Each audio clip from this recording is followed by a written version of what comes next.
warm reception in Nepal for China's Deputy Premier, Teng Hsiao-Ping. He recently paid a 3-day visit to the tiny Himalayan kingdom.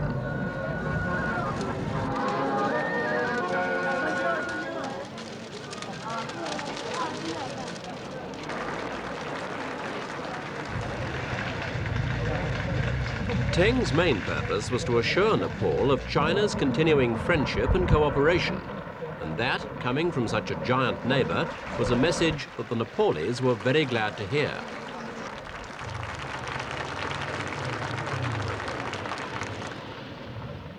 For the Nepalese, a visit from any Chinese leader is an event, but this one was especially important. Teng's had a checkered career, but he's now being tipped by China watchers as his country's next premier. And the significance of that possibility certainly wasn't lost on his host, King Birendra. King Birendra's ruled Nepal for the last 6 years. For many of his people, he's not just a king, but a god, an incarnation of the Hindu deity Vishnu. In fact, he's a widely traveled man of 32, educated at Eton, Harvard, and Tokyo. He's a constitutional monarch with considerable power, and what he feels about relations with China was expressed by his Prime Minister, Kirtinidi Bista. We believe that respect for each other's sovereignty and territorial integrity and non-interference in each other's internal affairs is the fundamental principle of relations between sovereign states.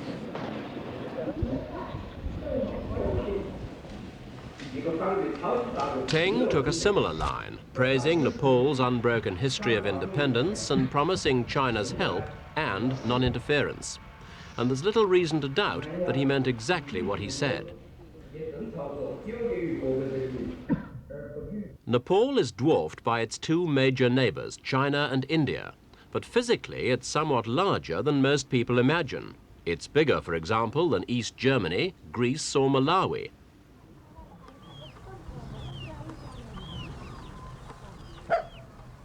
When it comes to actual living space, Nepal gets cut down to a very different size.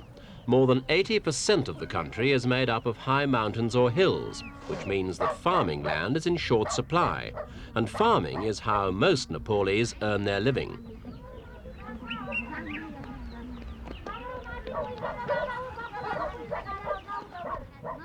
The population's now around 12 million, and it's rising at over 2% a year.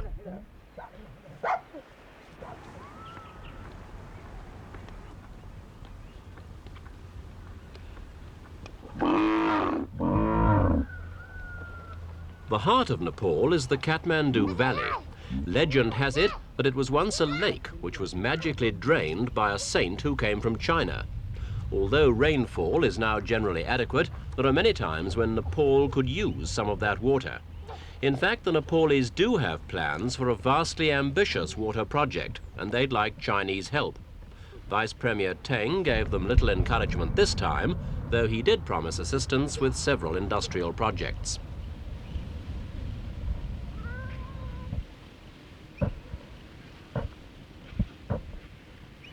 Like many other nations where land is scarce, Nepal has used terracing as a means of extending the area of cultivation. Even so, only about 14% of the total land area has been brought under the plough. Agriculture's now the main priority in the current 5-year development plan.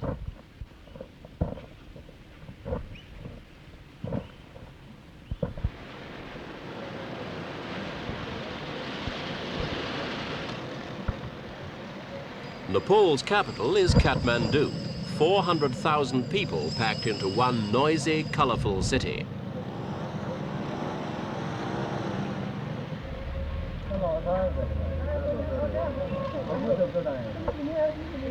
The people come from 2 basic groups, Aryan and Mongoloids, but within that framework there are many subdivisions of race and class.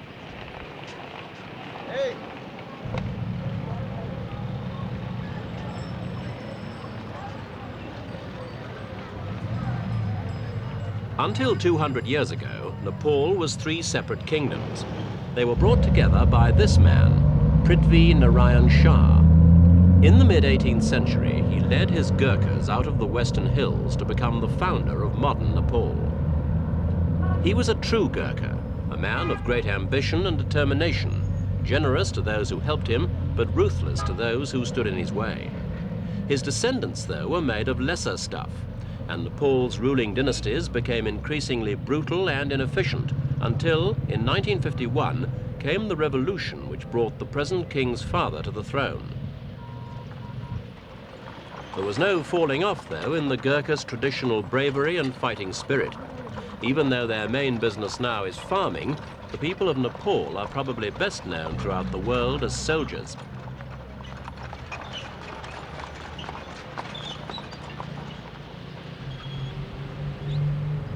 Transport's another of Nepal's top priorities. Road building's made difficult by the mountainous terrain, and the country simply hasn't got the money or the expertise to go it alone on major projects. This highway is one of several important stretches built with Chinese assistance. It's brought some of the advantages and disadvantages of modern living.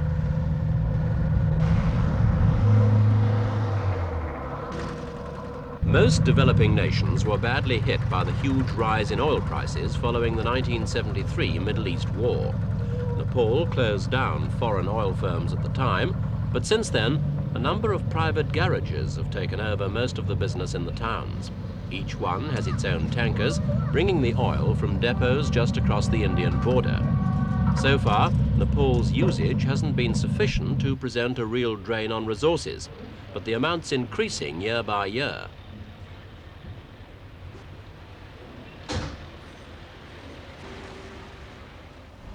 This is one way of cutting the oil import bill. It's traditional, it's picturesque, but it's only of limited use for a country that's determined to push its own development.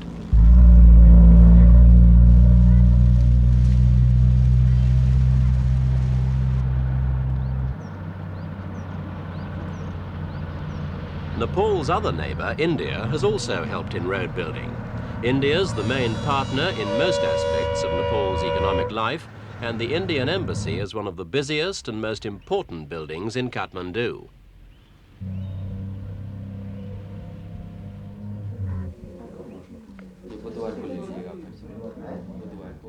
Nepal's relations with India are usually described as friendly but delicate.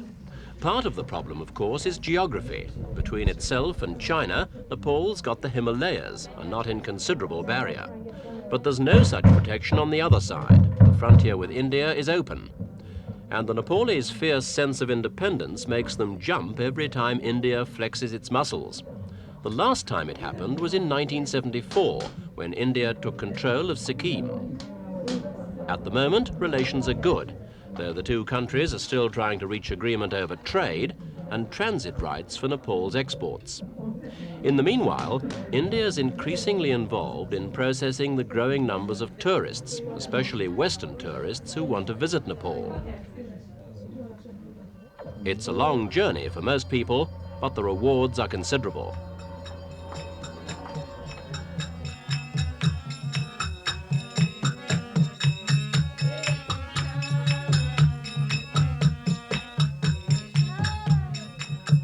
Hare Rama, Hare Krishna, a refrain that's been popularized outside Asia by Western followers of the Hindu deity.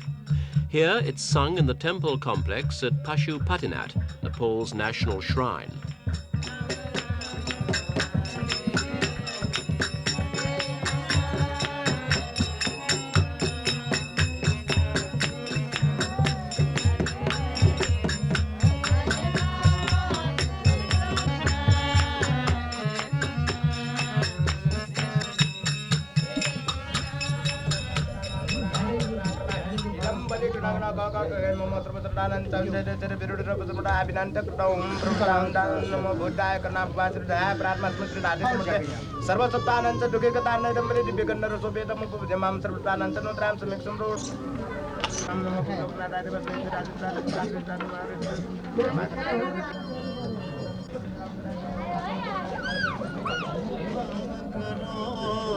गुणगान करो जप रे मानम के माला दीन बीती जाए रे मनुआ More than 90% of the population are Hindus, but Nepal is the birthplace of Buddha, and Buddhism plays a major role in the country's religious and cultural life.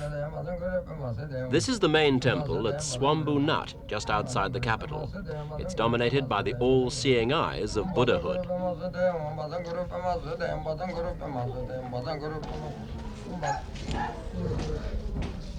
The eyes gaze down from all the Buddhist shrines. They're usually topped by a set of 13 discs or steps, symbolizing the 13 steps towards complete enlightenment.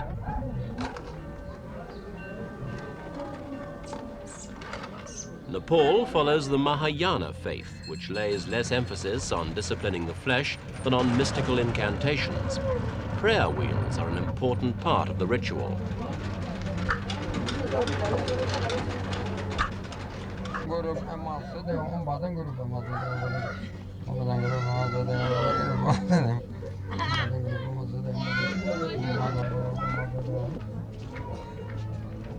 Swambhu Nath Temple is claimed to be 2,000 years old. It's on a hilltop and pilgrims have to climb over 400 steps. It's a struggle, but so too is the path to enlightenment.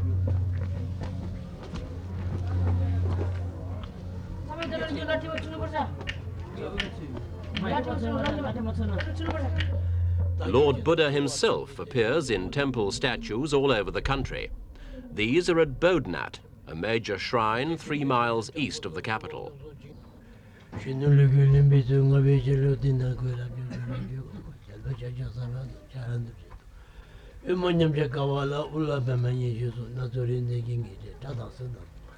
The spiritual head of the temple is the so-called Chinese Lama, now 88 years old, but resplendent in his long coat of real gold brocade.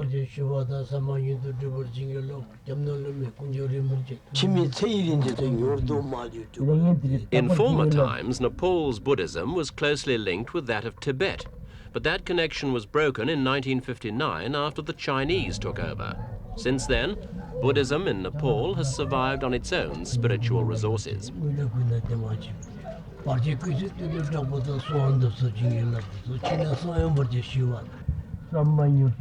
Many Tibetans fled to Nepal as refugees. Others stayed to fight the Chinese as guerrillas. They were the Khampas, inhabitants of the vast barren plateau that makes up Tibet's Kham province. They and their descendants have now been rounded up into several rehabilitation camps around the country.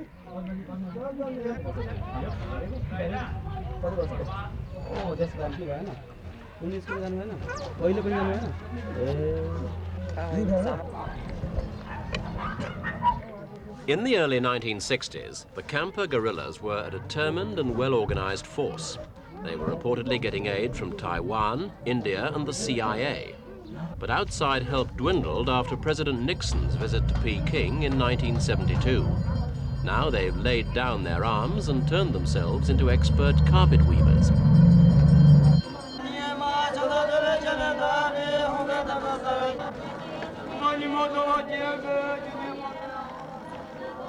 Whatever they may think about the fate of their homeland, the refugees seem happy enough with their new skills. And Buddhist songs help nimble fingers keep up an impressive rate of work.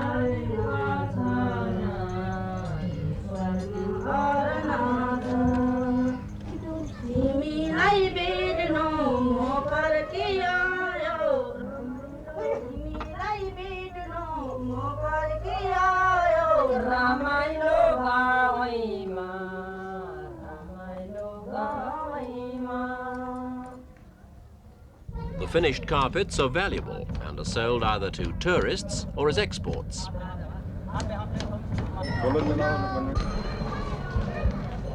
The name Kathmandu means wooden temple, and wood is certainly a very prominent part of most of the surviving temples. This particular one isn't in Kathmandu, but in Patan, one of the 3 city-states of pre-Gurkha times.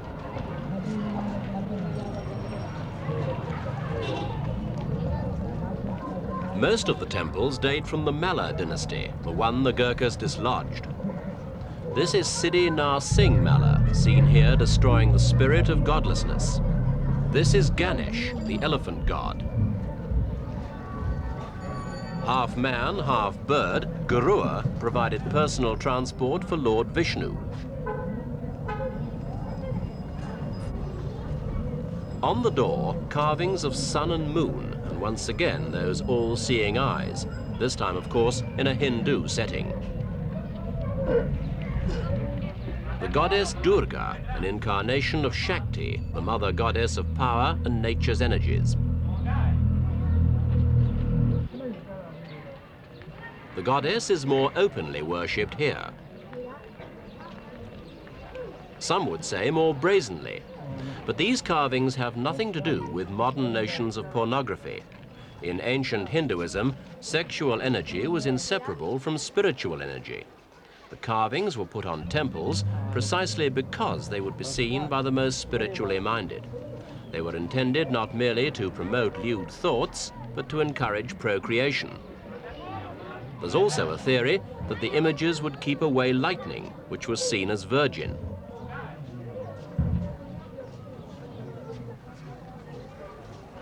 Bhaktpur is the third of the three ancient cities. This is the so-called Golden Gate of the former palace. Here again is Shakti in the form of the goddess Durga, with above it another version of Garua, the man-bird.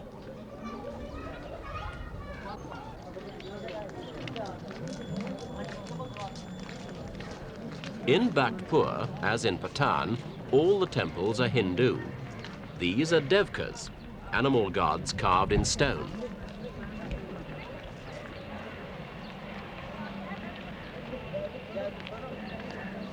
Another important deity, Hanuman Doka, the monkey god. This is in Kathmandu, guarding the old palace from evil influences.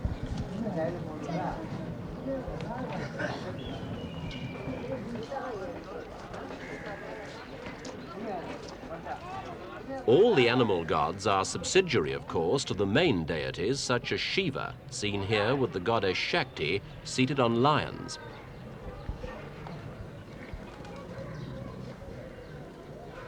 The statues are fascinating, even without any knowledge of their meaning, and the tourist is free to choose whether simply to gaze and pass on, or to delve into the complexities of the world which is dominated, guarded and preserved by the all-pervading one, Lord Vishnu.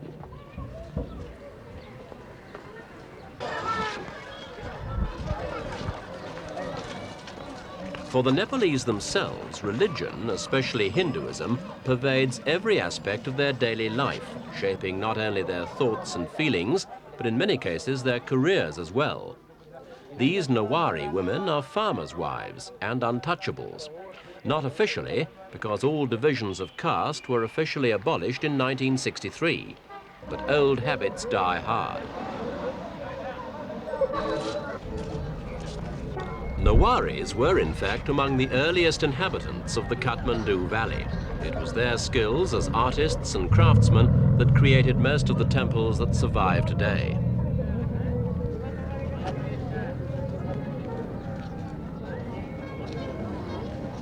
Many of them now are blacksmiths and shoe repairers, trades which in Hindu eyes involve ritual pollution and are thus assigned to the untouchable caste.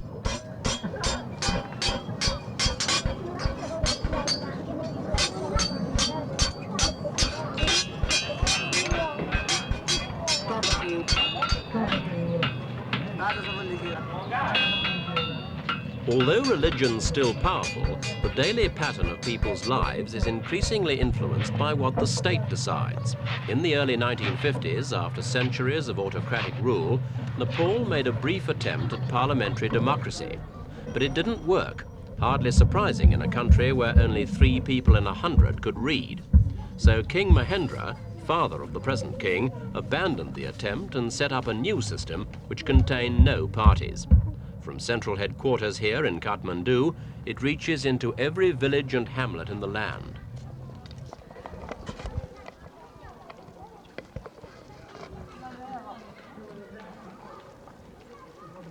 King Mahendra, it's claimed, had traveled the length and breadth of the country talking to ordinary people, and had discovered they knew little or nothing of the parties who were supposed to be representing their interests. So he devised a system of local councils, known in Nepal as panchayats.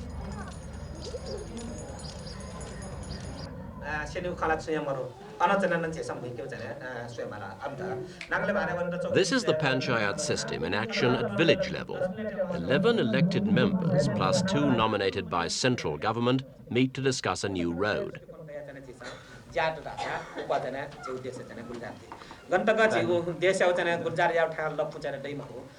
The council's vice president points out the route the road will take.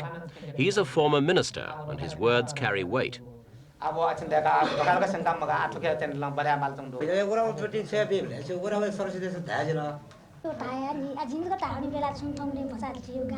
One of the nominated members adds her voice, and the discussion goes on until the council president winds it up and announces the road will go ahead.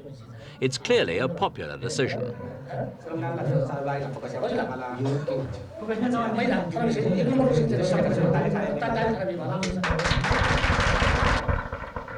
The panchayat system operates at village, town and national levels. In theory, it's grassroots democracy, involving ordinary people in the day-to-day decisions that affect their welfare and way of life.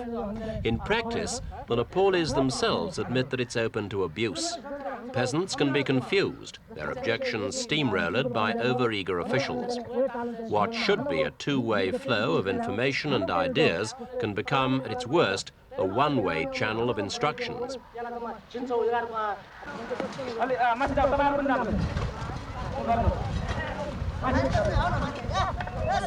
The Nepalese authorities claim any abuses are rare and of minor importance compared with the basic soundness and suitability of the panchayat system. In this case, for example, everyone agreed on why the road was needed and realized how they would benefit from the improved communications. Getting 1,000 willing volunteers was no trouble at all.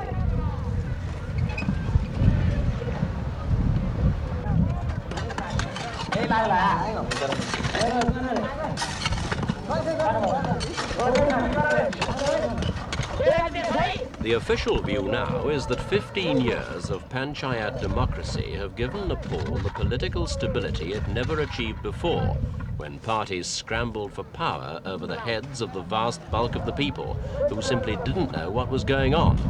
Now the people do know. Their future is in their own hands.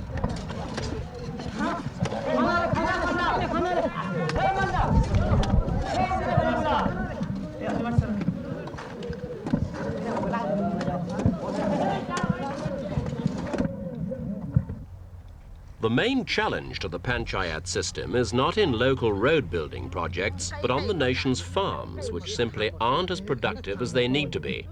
Nepal has not only been short of agricultural exports, it's actually had to import food grains. For several years now, there's been a national campaign to get people out of the towns and back into the villages and farms. But a bigger effort's needed both in this and in land reform. Some people have feared that making this increased effort might strain the panchayat system, throwing up a choice between more freedom or more food. But those who administer the system claim that Nepal can and will get both.